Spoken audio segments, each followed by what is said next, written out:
खुलुमबाय गोजोन फुंबिलिनि गासैबो बड'लेण्ड बुब्लिनि अनसायगिरिफोरखौ बरायग्रोबाय। दिनै 28 आगस्त बुधबारनि फानजामुथिखौ फरायथिनो लादों आं उदांस्रि मुसाहारिया। फानजामुथिनि गिबियाव दं मेष राशि। गोदान मिजिं लानानै जिउआव आगान सुरनो हागोन, गोथार साननाय हनाय फैगोन। बृष राशि। गोसोनि साननाय मिजिंफोरा फेलें थांगोन, दुखु दाहाजोंनो साना बारलांगोन।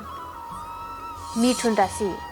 देहायाव जानाय बेराम आजारफोरा जोबस्रांलांगोन, सावस्रिखौ जोबोरैनो मोजां मोनगोन।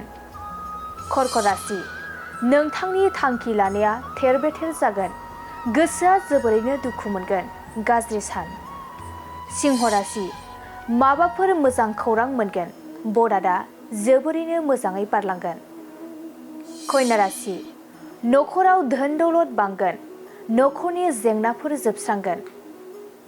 तुला राशि। नोंथाङा गोरोन्थि हाबा मावफ्लांनो हागौ, साजा मोननो गोसोआव गिखांनाय फैगोन। वृश्चिक राशि।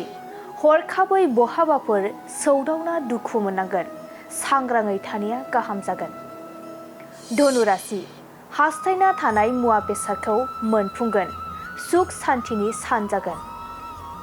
मकर राशि। गोदान रादाय खानो हागोन, नखराव गोजोन खुसि फैगोन। कुम्भ राशि। देहायाव बेराम आजार सोमजिगोन, सावस्रिखौ जोबोरैनो लोरबां मोनगोन। मीन राशि। लामा हान्थिनाय समाव खैफोदजों मोगा-मोगि जागोन, लामा हान्थियैयानो गाहाम जागोन। दिनै सानसेनि राशि फरायथिनायाबो एसेनोसै। आसा खालामो नोंथांनि दिनैनि साना मोजाङै मोजां थांगोन, बेखौ बड'लेण्ड बुब्लि नखरनिफ्राय मिजिंथिबाय। गोजोन्थों। मोनसे फोसावथाय। नोंथांमोननि ओनसोलाव सोरबाफोर ड्राग्स एबा फेग्रा मुवाजों नाख्रेबजानानै थानाय सुबुं दं नामा?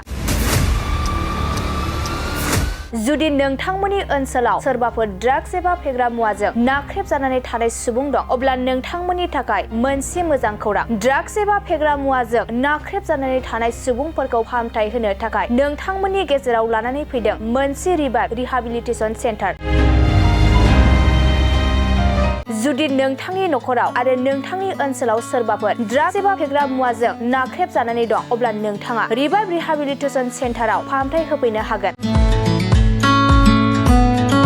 मंगलदै 1 नं बामोनपारा दरंआव थानाय रिभाइभ रिहाबिलिटेसन सेन्टाराव नोंथाङा ड्राग्स एबा फेग्रा मुवाजों गोदोसोनानै थानाय सुबुंफोरखौ फाहामथाय होफैनो हागोन। नोंथाङा नोंथांनि ओनसोलनि फेग्रा मुवाजों गोदोनानै थानाय सुबुंफोरखौ बे रिभाइभ रिहाबिलिटेसन सेन्टाराव फाहामथाय होनानै सासे राफोद आरो मोजां सुबुं खालामनो हागोन। गोबां बाथ्रा मिथिबावनो थाखाय नोंथाङा 9859262926 60030927006 नैबे होनाय जानबुं नम्बराव खौरां लानो हागोन।